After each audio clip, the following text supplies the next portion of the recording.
Donc ça, c'est très intéressant. Donc ma chambre a été fouillée. Il y a l'habituel truc. À chaque fois, j'en trouve un, je leur fous la poubelle, j'en retrouve un. Bon. On me dit que c'est un symbole de bonne chance.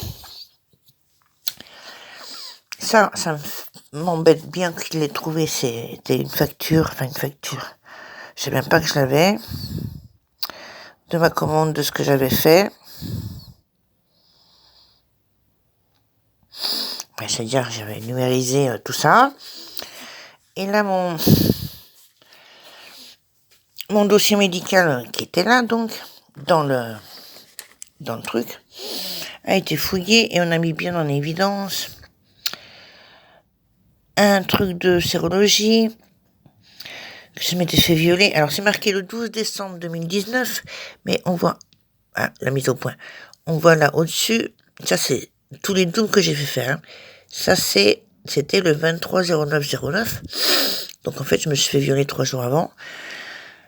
Le toubib, l'infernal docteur machin là, Gomez, voulait même pas me faire un test. Elle me disait, mais non, vous vous inquiétez pour rien. Bref. Non, je m'inquiétais pas pour rien. Le gars, j'avais réussi à le convaincre de ce que j'avais une sida et qu'il fallait pas me violer sans préservatif. Enfin, il m'avait fait beaucoup de fellation. Fait faire beaucoup de fellation et très pénible cette histoire. Enfin bref. Tu vas voir le toubib, tu dis que tu t'es fait violer. 2 jours avant, elle te dit non, c'est pas la peine de faire des tests. Là, puis tout le monde se fait violer, vous savez, c'est pas grave. Tu vas voir l'avocat, encore un autre là. Il te dit ouais, de toute façon, correctionnalisation, des viols. Est-ce que tu penses qu'il peut recommencer? Bien sûr, je pense qu'il peut recommencer. D'ailleurs, il a recommencé de nombreuses fois. J'ai d'autres nanas qui m'ont contacté. Comment ça s'est passé cette histoire de viol? En fait, tout simplement, avec ma copine Mumu, on traînait, puis on a rencontré des potes qui allaient au restaurant, et on est allé manger avec eux. Mumu est rentrée, et en sortant du restaurant, j'avais déjà un téléphone en 99, en 2009, oui. En sortant du restaurant, Mumu est rentrée, putain, j'avais oublié ma veste avec mes clés et le téléphone dans la poche. Donc, qu'est-ce que je fais? Il était genre 1h du matin, je cherche dans tous les bars, je vais voir cette nana avec qui on mangeait, que je crois que c'était une copine. Je lui ai dit, tu veux pas me loger pour ce soir? Parce que ma voisine et propriétaire était pas là, donc sans téléphone, sans rien, personne d'autre dans l'immeuble, je savais pas où rentrer.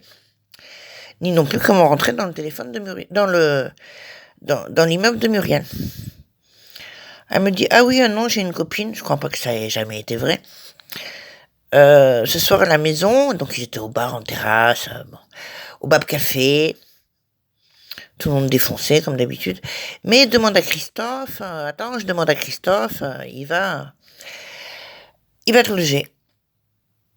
Son appartement est grand, c'est vrai que j'avais déjà été dans l'appartement avec elle.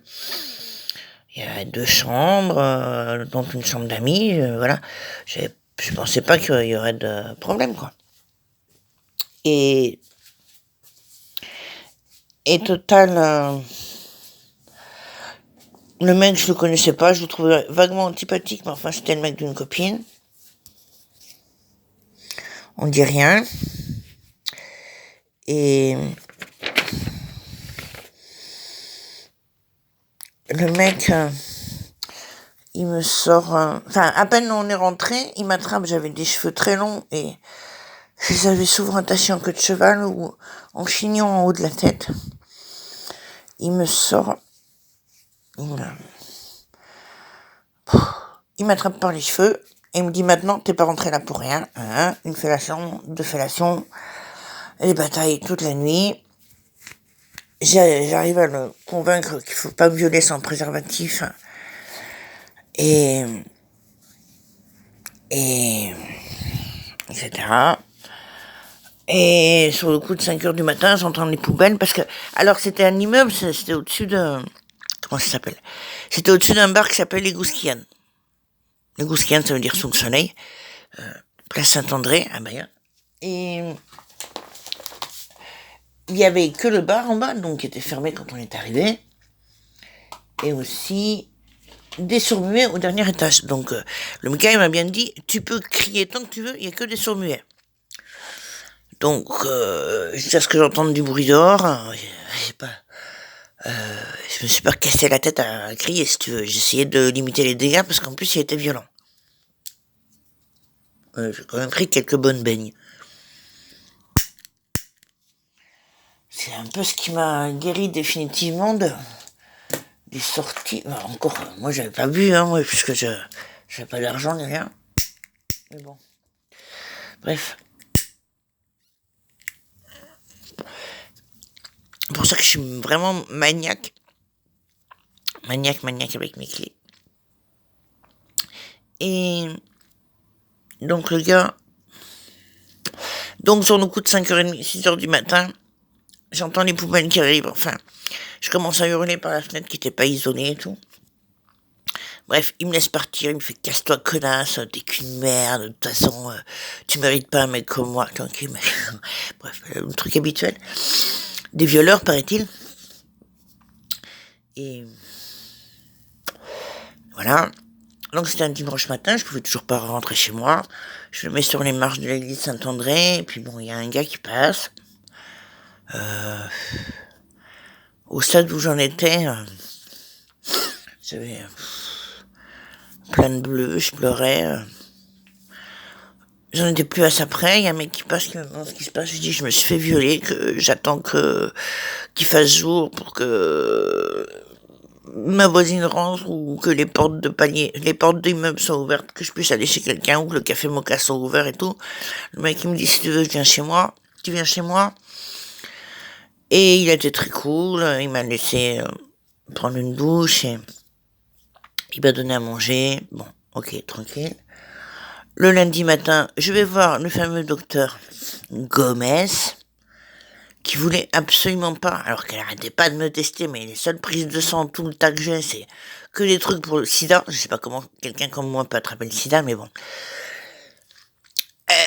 Elle voulait même pas me faire les tests, soi-disant qu'on pouvait rien attraper, que se faire violer, c'était l'autre, tout les femmes, enfin bon bref, un truc, ok, d'accord, sympa. Donc le test revient négatif quelques jours après. Je vais voir cet avocat pourri là qui se faisait passer pour mon meilleur ami.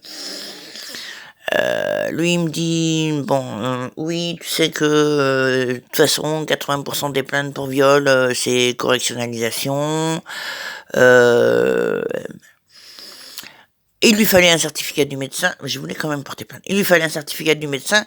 5 jours après, le docteur Gomez avait oublié qu'elle m'avait vu arriver avec des bleus de partout, qu'elle m'avait fait des prescriptions et une prise de sang. Elle avait oublié que je m'étais fait violer et que je lui avais raconté, donc j'ai jamais pu porter plainte. Correctionnalisation ou pas correctionnalisation. La nana, je sais plus comment elle s'appelait.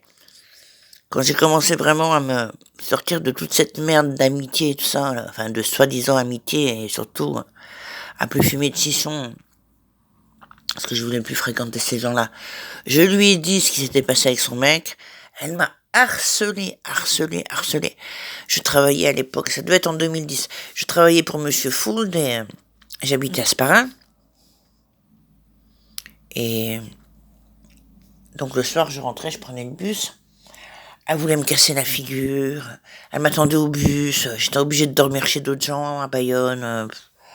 Ouh, ça c'est une des personnes que Mex, là, Gérard Leoncini, me reproche de ne plus fréquenter. Une grossièreté. Bref. Et je lui ai dit en toute intimité, il n'y a personne d'autre entre nous, écoute, il faut que je te dise que ton mec Christophe... le soir où j'ai dormi chez lui, il m'a violé, c'est pour ça que je suis plus comme avant, que je veux plus sortir, machin chose, donc bon, bref. Ça c'était pour me casser la gueule. Depuis d'autres nanas m'ont contacté, Et en fait, il semblerait que ce soit assez habituel et qu'elle fasse régulièrement dormir des filles des copines soi-disant à elle, chez son mec, et qu'elle se fasse violer et que voilà. Et qu'elle sait très bien tout ça. Bon, bref, j'arrive plus à me rappeler le nom de ce nana. Bah, c'était une relation de bar. J'en veux plus. Voilà. Donc tout ça, je pense que je vais me faire envoyer dans la gueule quelque part. Comme c'est quand même bien marqué en gros, la date du 12 décembre 2019, je pense que quelqu'un va me l'envoyer dans la gueule un de ces jours. Sauf que le laboratoire, il n'existe même plus. Bref. Enfin, il existe, mais c'est plus le même nom, ça a été racheté. Voilà, c'était quelques pensées sur la santé et les fouilles de de mon studio, parce que là, je suis dans un studio.